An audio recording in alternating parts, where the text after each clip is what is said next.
What's up, world? Welcome to the Positive Truth, uplifting and positive news for a more progressive society. Tim, what we're trying to bring. Here at the Positive Truth, we're trying to bring awareness, empowerment, inspiration, optimism, and understanding to communities everywhere. I'm JP.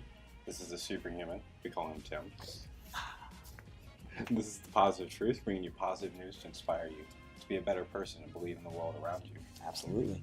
We're going to talk about two inspirational stories that will brighten your day, believe in yourself, hopefully, and make your day a whole lot more positive.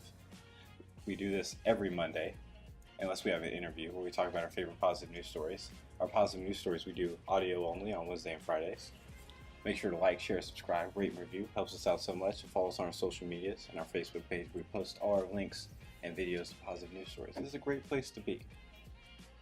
Indeed. Indeed.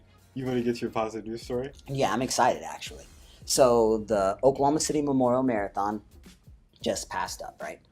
And there was a couple runners, actually, from this tribe in Mexico, right outside of Chihuahua. It's called the Tarahumara tribe. Tu sabes. So basically, the Tarahumara tribe, they are like the only Native American tribe in North America that still live like they did hundreds of years ago. And what they do is they live in these mountains, and they drink a lot with pride, and they run a lot with pride. So they spend a lot of time doing this, right? This is how they live their life. They don't have any kind of illnesses or anything going on over there because they don't get near Western civilization at all. Those are two things you know I don't like, right? Absolutely, right? Absolutely. For me, I was just like, what is going on here, right? So I looked more into this tribe, and they run like crazy. The reason why they run so much, they actually have this ultra marathon that's hosted in their town near them. And it's a 50K run and a 100K run. So what is that in American units? I believe it's, what's 50K? 30-mile run and a 60-mile run. It's like right around there, right? So that's a lot of running. Yeah, exactly, man. There's this, and the way that they run is ridiculous. That's why this tribe is so cool. So in this tribe, all the women, they run in these dresses and skirts with sandals, and the men have basically something similar on with sandals. We're talking about 60 miles in sandals? Exactly. 50K, 100K in sandals. And they're not just running in it, they're winning it. They're considered the best runners in the world. Had no clue, but a couple years ago we talked about them on the podcast. That's whenever I first found out about them. But still to this day, they're still considered some of the best runners in the world. Like, for example, the 50K and 100K race they have people from all over the world coming to run against them because they're like, yo, this is an amazing race. Why not? And this 50K course, this 100K course isn't a flat course. It's hilly. It's, rocks everywhere. It's not like somebody. So they're doing these in Jesus slippers, even though it's hilly? Exactly. So this girl, Lorena Ramirez, man, she won the race at 19 years old a couple years ago. At 19 years old, in a dress. Beat everybody in sandals. Including the males? No, the woman. She won the women's okay. division. I was about to be like, who is this person? She won it at 19 years old. At 20, she decided to do it again, the 50K. She ended up taking second place. She took second place. She was in first place with about an hour to go, and it started raining, temperature dropped, and she just locked up. Her body kind of died out a little bit, and she ended up losing by 3 minutes, I believe. Get second place by 3 minutes, still at 20 years old. Her and another member from her tribe, Mario Ramirez Hernandez, decided to come to the United States to run in their first U.S. race. And they did it here? The Oklahoma City Memorial Marathon, man. I thought it was amazing. So the reason why I found out about the story, I'm on social media. I wanted to run in it this year. Daddy life took over. I didn't get to train. I see all these people taking a picture with this woman. I'm like, why do I know who this woman is? This is bothering me. Next thing you know, they mention Ramuri, which is the name of the runners. It means like born to run, basically, like faster than everybody else. And it's a pretty good name right there. Right. And I'm just like looking at these pictures, and I'm like, these are friends, people I know, I worked with, I ran with, that are taking pictures with this woman. So how did they do in the marathon? She actually got 441st place in the half marathon. I didn't know Mario's time, but I definitely looked up Maria's. She ran it at about 8-minute pace per mile in the dress and sandals. The reason why so many people around here anyways that I know were so happy to see her because a lot of these people are from Chihuahua.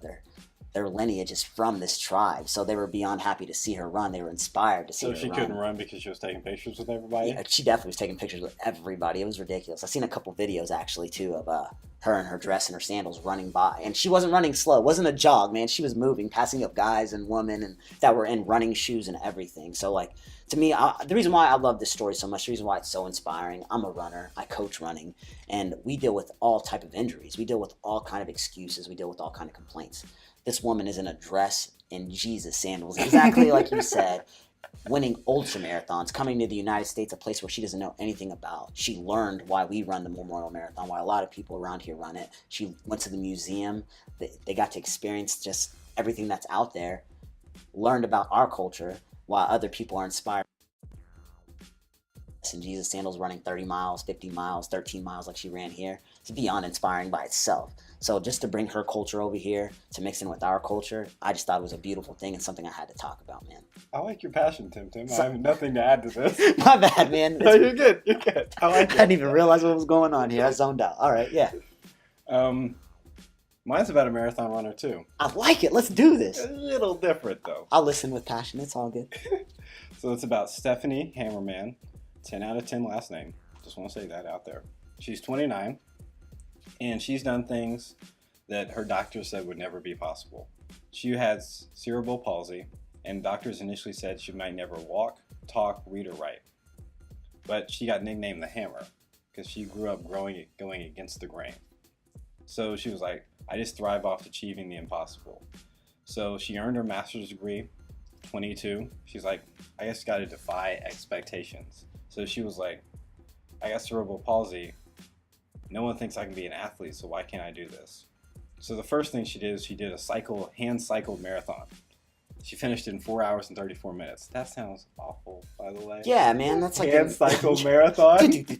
Yeah, my arms can't take that. I would be done in like 1.5 minutes. 30 minutes, I'm out. Just 1.5 minutes, man. My kill noodle me arms now. can't take it.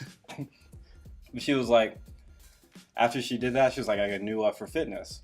So she was like, I should try out CrossFit. If you know anything about CrossFit, cerebral palsy and CrossFit don't mix. Yeah, not at all. You got to have like full control of your whole body.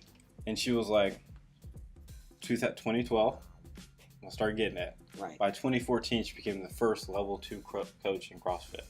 Oh man, my heart. That makes me feel so good. Omedo, I hope you're listening, man. That's my dude. He has cerebral palsy. He's all about like defying the odds. Oh, she defined the odds one more time because also in 2016, she was diagnosed with stage 3B lymphoma cancer. Wow.